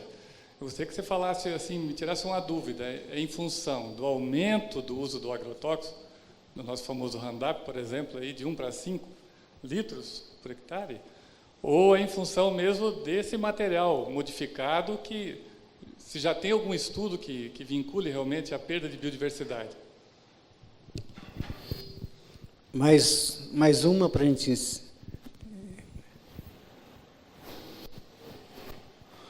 Bom, então vamos respondendo as questões, que foram 2 questões, uma específica para cada um. Primeiro o Sérgio responde. Tá, ok. Bom, professor, nessa questão, realmente é um desafio a produção, e hoje o município de São Paulo está sofrendo, vamos dizer, entre aspas, com isso, porque a gente tem contato com o pessoal lá do departamento, né, de alimentação escolar, especificamente do CAI, e eles lançam editais que, primeiro, o edital ele privilegia os agricultores do município, né? Então, é claro que primeiro vai ser adquirido no município, e aí nós estamos copiando esse sistema aí lá em Marechal e Missal, que primeiro queremos promover o desenvolvimento local, né? Então queremos adquirir dos agricultores orgânicos do município. Depois dos municípios do entorno, né, próximos, os mais próximos. E isso já vem escrito no edital. E depois vai ampliando. Tanto é que São Paulo está adquirindo arroz orgânico do Rio Grande do Sul, porque não tem arroz orgânico numa quantidade tão grande que possa atender a esse consumo de São Paulo. E em Marechal, o que vem acontecendo com essa conscientização da nutricionista nos últimos anos para a questão orgânica, e pena que ela não está aqui hoje, porque está havendo um evento de SAM lá na região, né, uma mostra das boas experiências, né, e práticas de SAM na região, envolvendo todos os nutricionistas, mas ela sempre coloca que a consciência dela foi através dos trabalhos que a gente fez junto, né, do Cultivando Água Boa. E ela, através dessa consciência, ela tem vamos dizer assim, é claro que em município pequeno, né, a nutricionista tem mais poder de decidir o cardápio e de fazer esses pedidos para o setor de compras. E claro que tendo um prefeito que aceite aumentar o orçamento, né, também. E no caso lá tudo se deu certo, né, para esse lado. Então tinha lá, eu tenho uma tabela, mas eu não trouxe, que alguns anos atrás eram 5 produtores certificados no município, que eles vendiam assim no varejo, né? E hoje tem perto de 30, são aliás 26 certificados, só por colocar a merenda, aliás, o produto na alimentação escolar. Então aumentou o número de agricultores orgânicos e certificados, porque é claro, você precisa ter o agricultor certificado. Até a cidade de São Paulo é um pouco mais flexível nisso. Eles aceitam aqueles que estão iniciando o processo, com atestado de um técnico, né, que ateste que ele está em conversão, está em processo de conversão da propriedade para agroecológico, né? Mas realmente vai ser um desafio, né, para alguns municípios maiores, começando de São Paulo, que é o maior, né, no Brasil, mas que está se desafiando para isso. Bom, aí depende agora da continuidade desse processo, né? Mas eu acredito que nos pequenos municípios é muito tranquilo de conseguir isso daí, porque não é um volume tão grande assim. Não sei se eu respondi.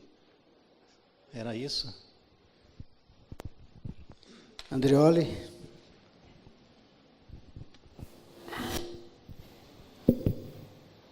O primeiro impacto que nós temos visível é o do agrotóxico. E não é pouca coisa isso, né? Dizer que 64% dos nossos alimentos estão contaminados. Não são só os nossos alimentos, são os alimentos que os animais usam, que estão gerando uma série de consequências. Imagina o que significa a água contaminada, o que significa os anfíbios que são altamente sensíveis ao glifosato em função da taloamina, né? Que é aquela ação surfactante que diminui a tensão superficial de um tecido vivo para o glifosato poder entrar. Então, o efeito na pele sobre um anfíbio é muito maior do que sobre um mamífero, embora a gente saiba dos efeitos sobre os mamíferos também. Então, o efeito da água sobre os animais. Quando eu falava de 1 para 5, eu me referia ao glifosato. Nós tivemos 288% de aumento de uso de agrotóxicos no geral. E aí nós estamos falando do glifosato, e na sequência do glifosato vem o 2,4-D. Porque a soja resistente ao 2,4-D já é uma solução a um problema técnico gerado pela resistência ao glifosato. Da UNAgroScience já aprovou na CTNBio soja e milho resistente a 2,4-D. Então vamos imaginar o que significa a molécula do 2,4-D ser efeito sobre videiras, sobre outras plantas. Vamos avaliar o efeito da toxina BT sobre outros insetos, para além daquela lagarta especificamente. Vamos avaliar a liberação temporária e emergencial, entre aspas, de benzoato de mamectina em função de um problema gerado com uma espécie de lagarta. Vamos avaliar o que significa a diminuição de plantas que estavam à disposição de abelhas antes da monocultura ser exacerbada da forma que foi por causa dos transgênicos.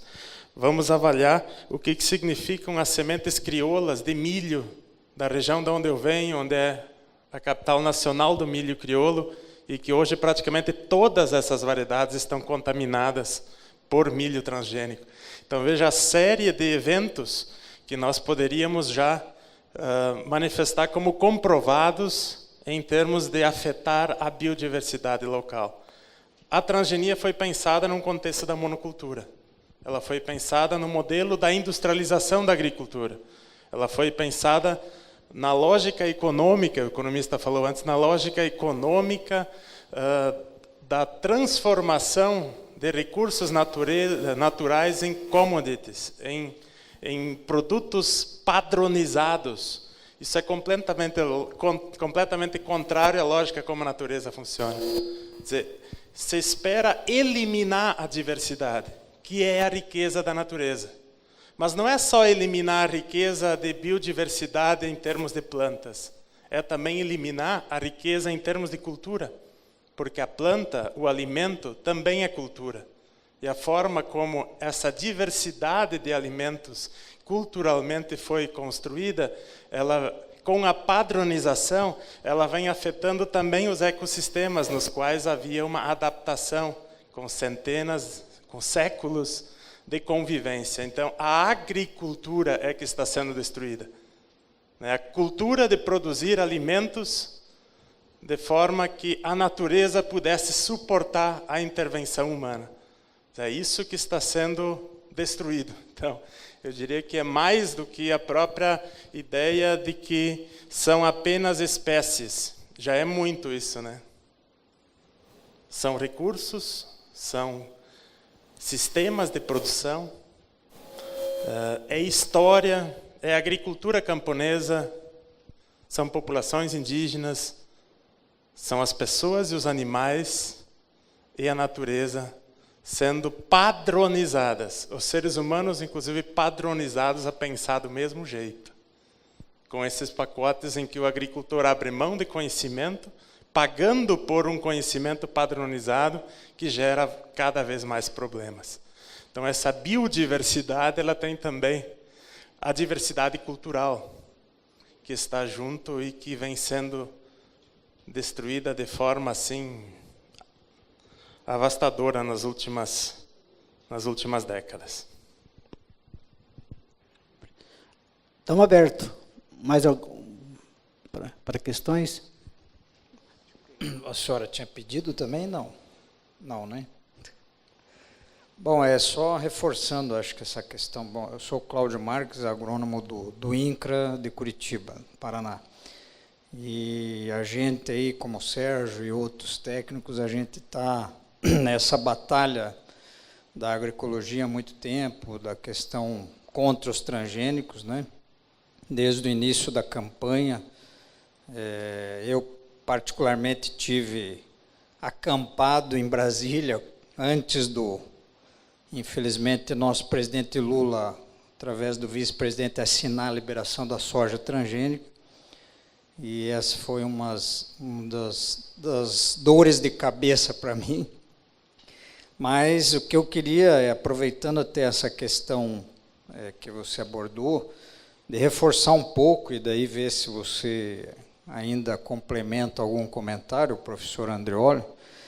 Eu, infelizmente, perdi a sua palestra desde o início, né? Cheguei já no andamento, mas dessa questão também da perda de biodiversidade, você colocou aí um pouco mais dessa justamente restrição das nossas variedades de plantas, de alimentos, do caso exemplar é o milho, né, que faz parte da cultura tradicional dos agricultores, da base alimentar também dos agricultores, né, como o milho entra em várias cadeias de alimentação nossa, né, desde a parte animal, né, principalmente, e nossa mesmo da alimentação. A alimentação no meio rural, ela era baseada na mandioca, no milho, nessas culturas.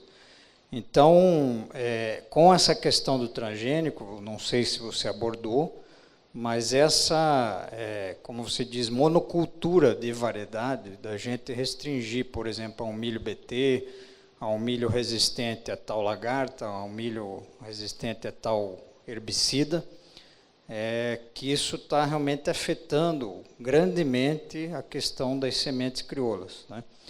E isso também inviabiliza, hoje é uma discussão que a gente tem, inclusive, aí na Câmara de Agroecologia, do CEDRAF, é a questão da contaminação transgênica na produção agroecológica orgânica. Ou seja, está ficando difícil da gente poder vir aqui apresentar um trabalho de produção orgânica, agroecológica, por conta da contaminação transgênica que está existindo. E o milho, todo mundo acho que sabe aqui, ou a maioria, que é praticamente impossível você dizer que com isolamento de 100, 200 metros você vai garantir não haver contaminação do milho orgânico agroecológico, né? Porque os insetos trabalham nisso, o vento e uma série de coisas.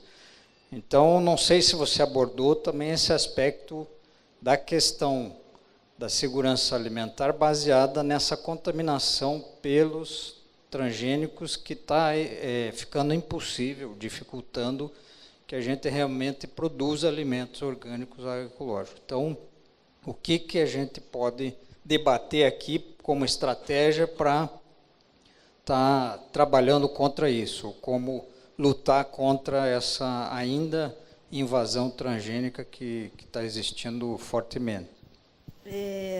Professor Andreoli, eu gostaria que o senhor explicasse, o senhor falou daquela comissão, né, que são 27 membros, como que ela funciona, né, que acaba, como é que é o funcionamento dela e tal, e que acaba, às vezes, vencendo sempre desse outro lado, né?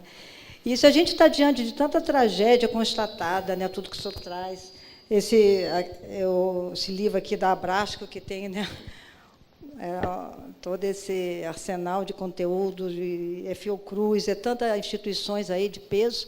Como é que fica isso, né, se a gente pensar enquanto sociedade? Você tem lá um Congresso, um Senado, aprova, libera. Quer dizer, que tragédia é essa que nós estamos vivendo? E a posição dos órgãos de Ministério Público, por exemplo, que aqui temos a presença, né, do nosso promotor. Como é que fica como a sociedade se mobilizar? Você que, assim, como é que já está avançado nessa área ou não, nessa mobilização, que acho que é papel de todos nós nos mobilizarmos?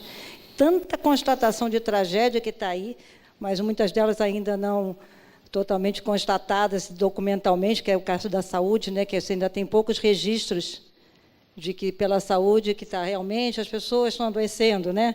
Não tem isso constatado. Muitos médicos às vezes nem ainda se dando conta disso. Mas está aí os dados. Como que está? Como a gente fazer? Que a coisa está grave e isso tem consequências gerais, né? Questões climáticas, tudo. É uma somatória de consequências somadas aí que todos nós estamos sofrendo e os riscos estão grandes mesmo. Pode falar. O professor Andreoli, também em relação à complementação que a colega falou ali, eu gostaria que o senhor também desse um pouquinho mais uma explanada. Eu hoje cedo até entrei dentro da ata da última reunião da CTNBio, né? Que o senhor agora, inclusive, citou, né, que, na verdade, são tudo quanto é produto que chegou lá foi aprovado. Acho que não teve nenhuma rejeição, isso nos últimos... Que o senhor desse esse histórico.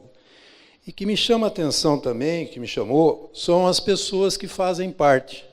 Porque ali tem, o senhor, inclusive, é especialista, foi indicado não pela academia, né? O secretário lá comentou que o senhor não foi indicado pela academia, e sim por um movimento social, um pesquisador do naipe do senhor em relação, principalmente, ao que o senhor representa no Ministério da Agricultura da Alemanha, que o senhor citou.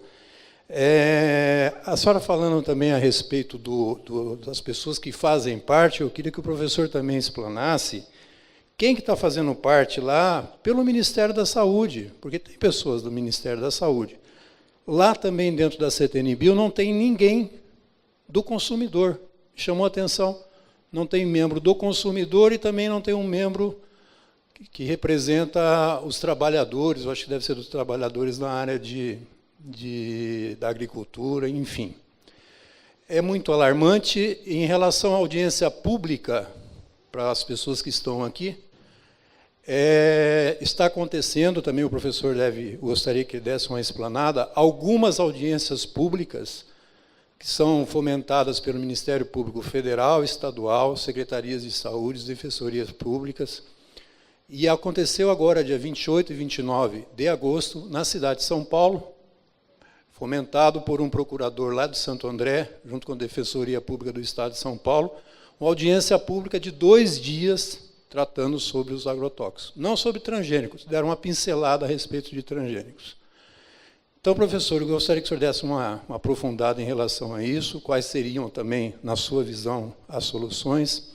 Em relação também ao Sérgio, eu já estive até conversando com ele, porque meu nome é Omar, eu já liguei algumas vezes lá para você, se existe uma relação, até como sugestão, do que vocês estão fazendo. Eu vi do Cultivando Água Boa de Pato Bragato, a relação a partir do momento que as crianças na merenda escolar, lá em Pato Bragato, parece que fizeram essa relação com as secretarias de saúde, do aspecto dessas crianças, se elas acabam já evitando de ir aos postos de saúde. Se existe alguma coisa, algum trabalho em relação a isso daí.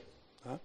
E mais uma outra situação, aproveitar o professor aqui também, que ele falasse em relação às abelhas. Né, que isso aí é uma parte muito interessante e ele tem bastante conhecimento. Obrigado, Omar. Bom, vamos então pelo Sérgio, porque o Andrioli vai precisar de mais tempo para explanar as questões. Sérgio. Bom, Omar, agora prazer em conhecer pessoalmente, que nós conversamos já muitas vezes por telefone, mas, bom, esse é um assunto muito interessante que vai ficar como ideia para a gente fazer. Você disse que em Pato Bragado teria alguma iniciativa dessa. Eu, assim, não estou sabendo, mas pode ser que esteja acontecendo. Que existe um outro movimento que eu nem citei aqui, que é o programa que nós chamamos de Cultivando Saúde na região, que envolve as secretarias de saúde, né, pastorais, enfim, todos que trabalham com saúde de alguma forma, mas no sentido de utilizar formas de saúde integrativa, né, não a saúde aí convencional de remédios, né. E então desse movimento estão surgindo várias ideias, workshops, né, e encaminhamentos que pode ser que não esteja totalmente informado, mas fica aí uma sugestão para a gente fazer, né, nos municípios, o acompanhamento das crianças após a introdução de uma alimentação mais saudável, né. E o que existe na região oeste tem uma característica que eu acho que deve ser aqui também, que as crianças, o problema nutricional lá maior é a obesidade infantil. Então, hoje, as nutricionistas estão cuidando para não se utilizar tanto açúcar e carboidratos, né? E, assim, mais alimentos que sejam com um teor nutritivo maior, né? Com menos calorias. Então, isso eu sei que já está sendo trabalhado. Tá. Professor Andrioli. Sobre o CTNBio, me parece que a gente precisa de mais tempo, mas eu vou tentar, na sequência, priorizar, porque é um assunto da mais alta relevância e a sociedade brasileira praticamente não conhece. É delegada a 27 cientistas do Brasil a responsabilidade de aprovar ou não, mas sempre aprova, desde que ela existe, a Lei de Biossegurança de 2005.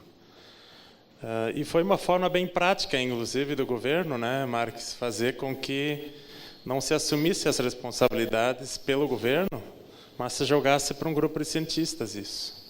Uma espécie de lavar as mãos, porque é responsabilidade do governo.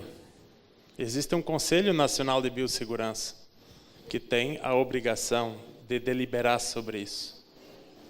Esse conselho não se reúne desde que a chefe da Casa Civil era Dilma Rousseff. O Conselho Nacional de Biossegurança, composto por ministros, presidido pela Casa Civil, poderia ter anulado tudo o que se aprovou de forma irregular até hoje. Aliás, o único parceiro para se dizer que é irregular tem sido o Ministério Público Federal. E, dentro dos ministérios, o único ministério que tem construído uma posição clara com relação a esse assunto é o Ministério do Desenvolvimento Agrário, que está extinto. E a composição ela se dá por especialistas e por representantes dos ministérios. No meu caso, eu sou especialista em agricultura familiar. A Associação Brasileira de Agroecologia, que é esse movimento social que foi citado, indicou o meu nome para o ministro do Desenvolvimento Agrário. Uma lista tríplice, 3 nomes, que são enviados para o ministro da Ciência, Tecnologia e Inovação, que ainda pode vetar todos os nomes, como no caso do colega Rubens Nodari, que foi vetado, e na verdade era o único especialista em biossegurança na época, todos os outros eram especialistas em biotecnologia.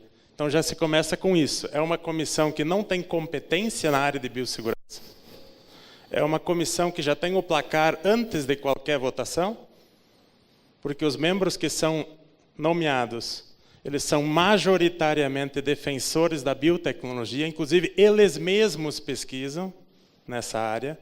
E aí vem um argumento interessante, eles entendem que só eles entendem, e por isso eles têm competência.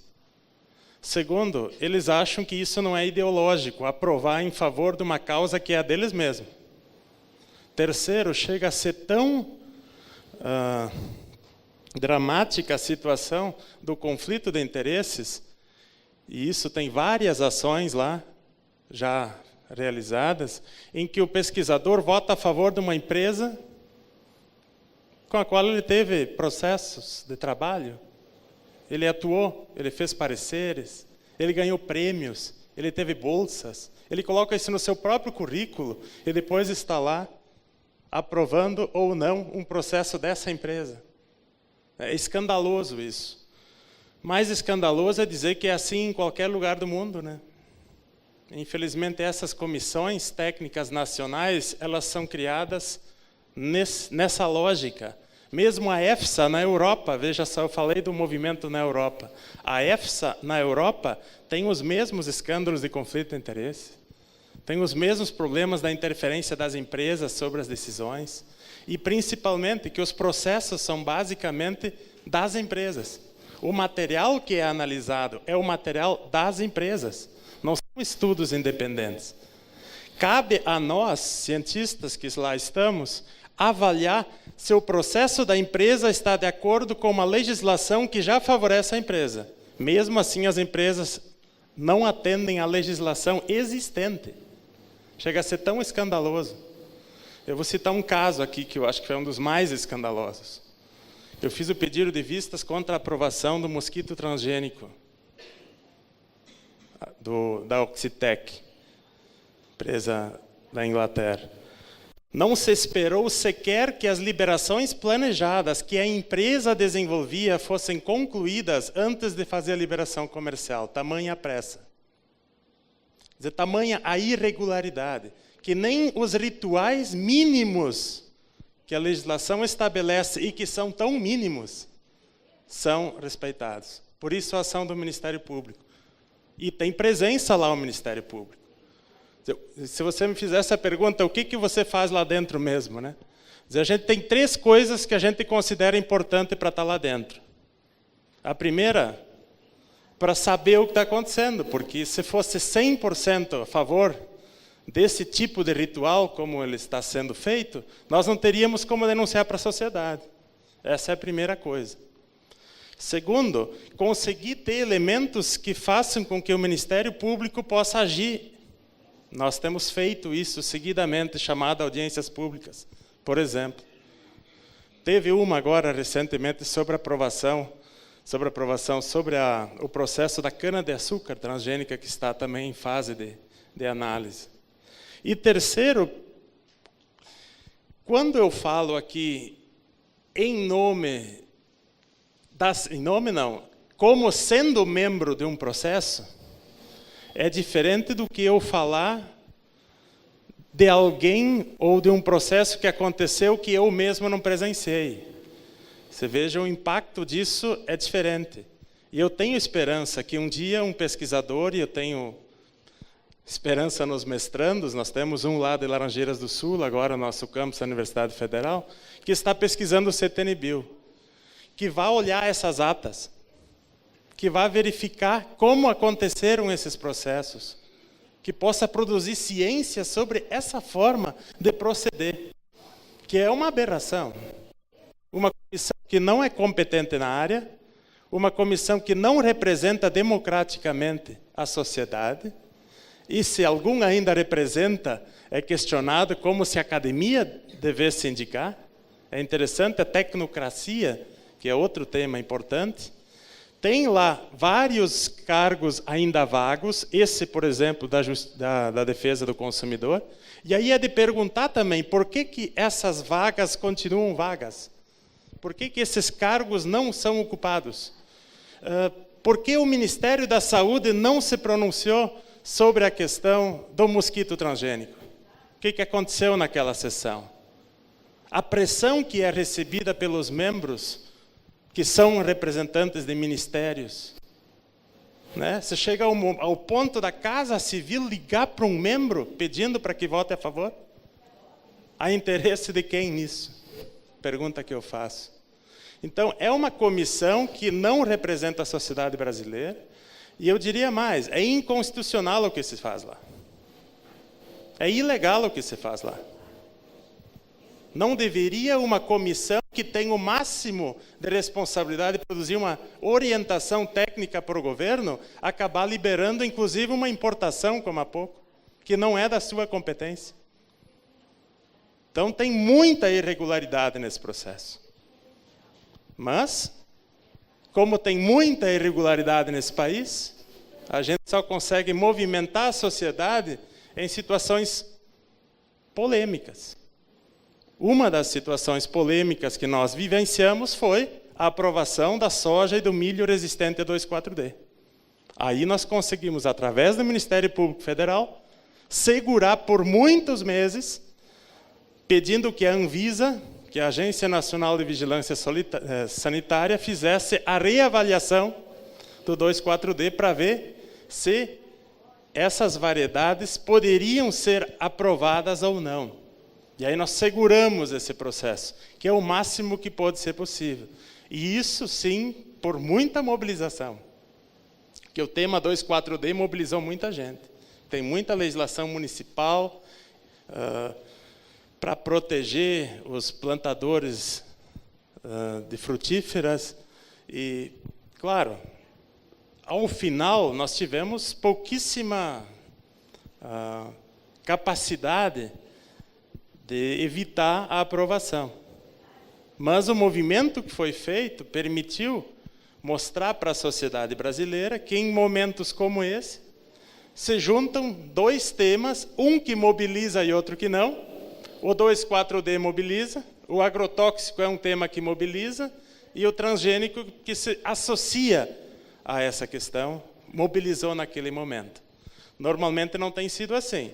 Normalmente a CTNBio tenta ser uma instância que não tem a ver com agrotóxicos, que só analisa os processos das plantas resistentes aos agrotóxicos, e não tem nenhuma responsabilidade sobre o seu efeito.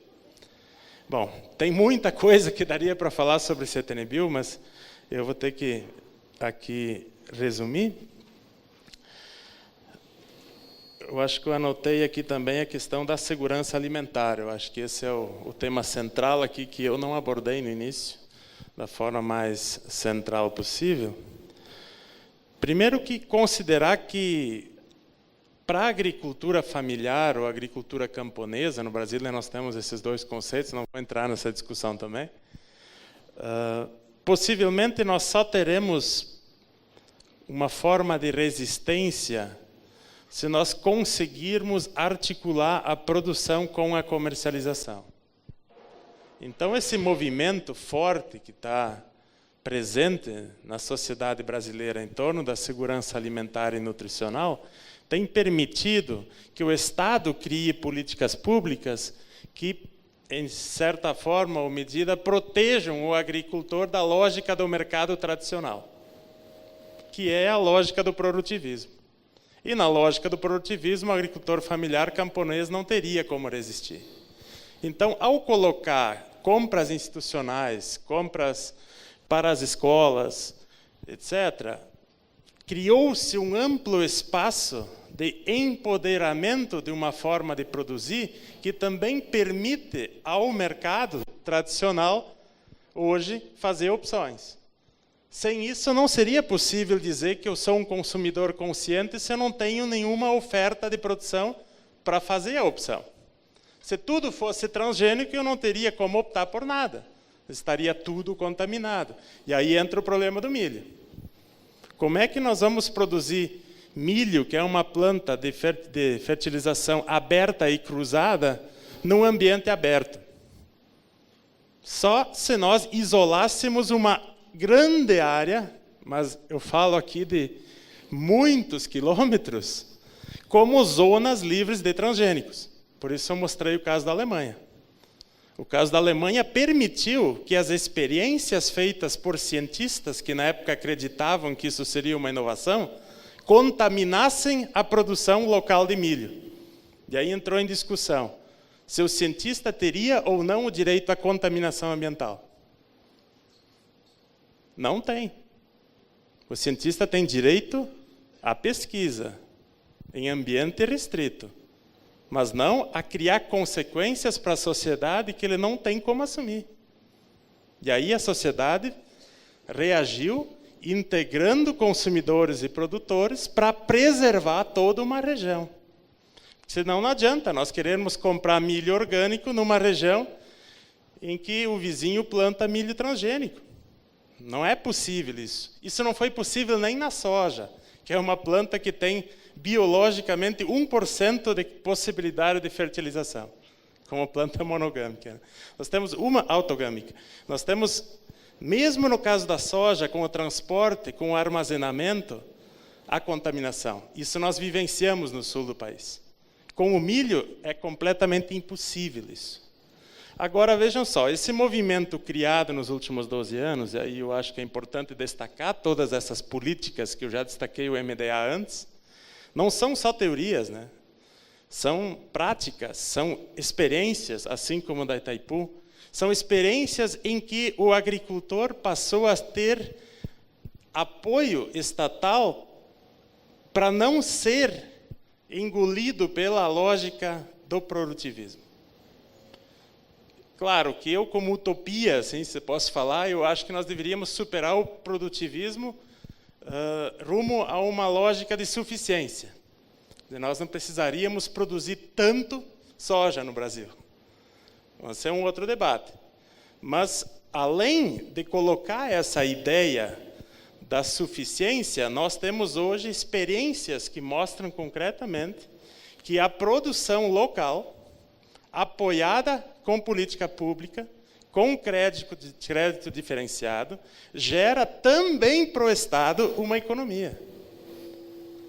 Gera uma economia de redução de gastos de energia, que antes se transportava produtos de outras regiões, com qualidade discutível, que hoje nós temos certificação local, regional, inclusive participativa, de integrar isso também numa lógica de custos do próprio Estado.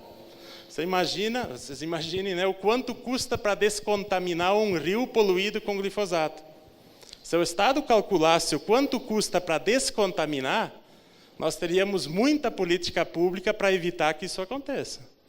Bom, se a sociedade quer isso, então nós temos que produzir outra forma de produzir. E essa outra forma de produzir tem a ver com política pública. E aí supera esse limite da comercialização que na lógica tradicional não é possível. Na lógica tradicional nós acabamos penalizando aquele que produz melhor. Essa é a grande catástrofe, né? O que produz de forma sustentável, inclusive com menos custo, acaba sendo punido porque não se protege essa forma através do Estado. Então, ao intervir nessa forma e permitir que aquilo que era antes externalizado, que são os custos ambientais e de saúde, seja internalizado no custo, nós vamos ver claramente que é muito mais viável. Ou que é, no mínimo, mais vantajoso para o Estado apoiar esse tipo de agricultura. Então, imagino que quando se discuta segurança alimentar e nutricional, também esse debate precisa estar conectado, que é permitir que o agricultor possa produzir de forma sustentável, com melhor remuneração do trabalho, que esse é outro ingrediente fundamental, porque na industrialização da agricultura, e aí se posso fazer um comentário um pouquinho mais direcionado, na industrialização da agricultura, nós produzimos um tempo de não trabalho. Né? Entre o tempo de plantio e de colheita, esse tempo praticamente não consegue ser reduzido. Se nesse tempo, o tempo de trabalho que se tinha é reduzido, também diminui a remuneração. Só que aí tem um outro detalhe. Se esse tempo de trabalho que ocupa aquele tempo que antes se utilizava com atividades repetitivas, etc., etc., penosas, pudesse ser incorporado com mais conhecimento, nós teríamos o que praticamente todas as profissões têm. Para produzir de forma agroecológica, nós precisamos de mais conhecimento. Para produzir de forma saudável, nós precisamos de mais conhecimento. Esse conhecimento também é um custo. Eu acho que isso também precisa ser discutido pela sociedade. Quando eu chego num ambiente de palestra assim, só com agricultores, eu pergunto, quantos de vocês vieram aqui trabalhar? Aí eu e alguns da Imater, às vezes, levantamos a mão assim. O agricultor diz, não, eu não pude vir porque eu tinha que trabalhar. Como assim? Quer dizer que vocês não estão trabalhando ao participar de um evento científico? Quer dizer, essa ideia do próprio agricultor também ser um pesquisador. E aí faz também com que a remuneração do trabalho tenha relação com isso. E aí o Estado também precisa impulsionar isso, né? Quer dizer, se nós tivéssemos o mesmo investimento de recursos do Estado em agricultura ecológica como temos em agricultura química, quem sabe nós já teríamos superado todos os grandes problemas técnicos que ainda temos na agricultura ecológica. Mas não é isso que é praticado. O Estado tem financiado a produção que não é sustentável, aquela que é destrutiva, aquela que gera custos de saúde. E aí sim se fecha o ciclo, porque é o que essas empresas pretendem. Não é por acaso que se fatura tanto em venda de agrotóxicos. Só no ano 2014 foram 12 bilhões de dólares faturados em agrotóxicos no Brasil. Esse é o custo desse jeito de produzir. E aí, claro, se a ciência ainda consegue ser financiada, passa a ser financiada por esse complexo industrial, aí desde a graduação o estudante vai ter que optar se ele é desse modelo ou de outro, porque se ele for contra, ele já não ganha bolsa. E quem sabe as universidades brasileiras vão entrar nisso também em seguida. Com o sucateamento que está previsto, possivelmente nós vamos ter remuneração adicional em convênios com as empresas. Bom, aí está fechada a cadeia da pesquisa toda, né? E esse é o risco que nós temos. E aí nós não temos mais soberania, né? Eu acho que aí o tema da soberania que passa também pela ciência, que passa também pela saúde e que passa pela agricultura. E por instituições como essas, que quando se trata de discutir o futuro do Brasil, como a CTNBio, não tem a menor preocupação ambiental e nem de saúde pública. Para resumir isso tudo numa frase de um colega da CTNBio, que ao discutirmos a interação das plantas com a natureza, e temíamos os riscos para insetos, chegou a dizer, bom, que se danem os insetos, que se danem os passarinhos. Quem sabe se nós dissermos que se danem as abelhas, nós vamos acabar com a agricultura. Porque sem abelha não há agricultura, não há polinização. E sem diversidade não há abelha. Bom, aí nós entramos de novo nesse processo de dominação e de dependência. Obrigado, Andreoli. Obrigado, Sérgio. Vamos para o intervalo, para o cafezinho. Logo após o cafezinho, nós temos, então, o workshop de SAM com o Dr. Maurício Calati, do Ministério Público, a Valéria Nitz, do DESAN, a Priscila Antunes, da CAISAN, e a Roseli do Conceia, né? São as várias possibilidades de se fazer segurança alimentar no Paraná. Vamos ouvi-los depois. Então, daqui a pouquinho nós retornamos.